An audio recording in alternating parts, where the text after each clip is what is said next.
Without having to say anything explicitly, King Charles delivered a pointed message to the president today. Canada has a long history with the British monarchy, distinct from the U.S., as Trump publicly pushes Canada as the 51st state.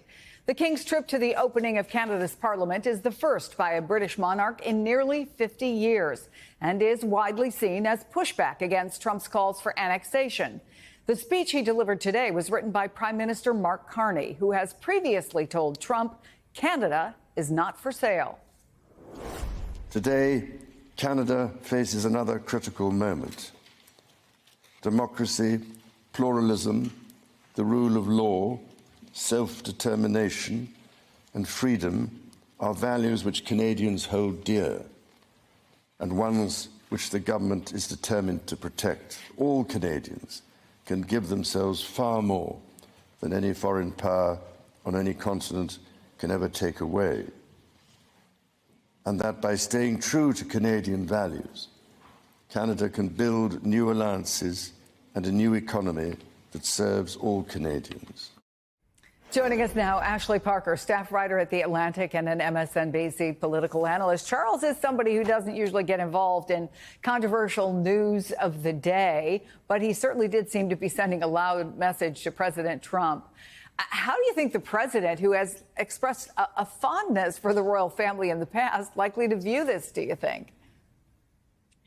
Well, it's tricky, you're right, because President Trump has expressed a fondness that dates back to his mother, who felt very strongly an admiration for the Queen.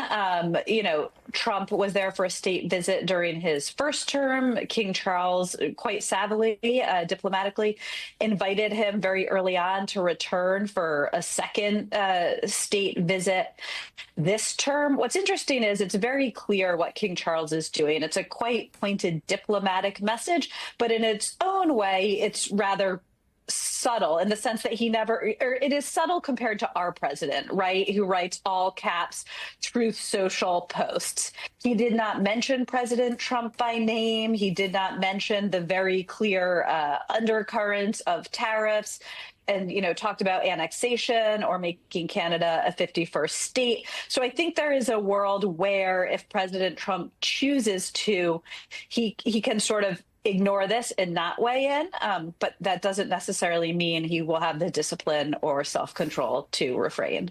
Well, I know you talked to the president when he said he was delighted to have influenced Canada's election, which was widely seen as being driven by anti-Trump sentiment.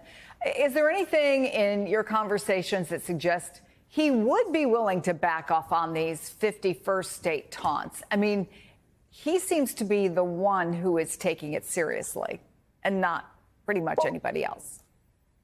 That's right. It was fascinating. We kind of put that to him, actually, in our interview with him in the Oval Office. We said Canada came up and he mentioned Canada becoming a 51st state. And we said, surely you're not serious. And he said, oh, I absolutely am, which struck me as kind of surprising because it felt like this all began as kind of good natured trolling. And then we pointed out to him, Republicans do not want, for instance, Washington, D.C. or Puerto Rico to become states because they would be Democratic voting states in the Electoral College and sending members to Congress. And we pointed out, Canada would be a huge Democratic state. And Trump said he didn't care.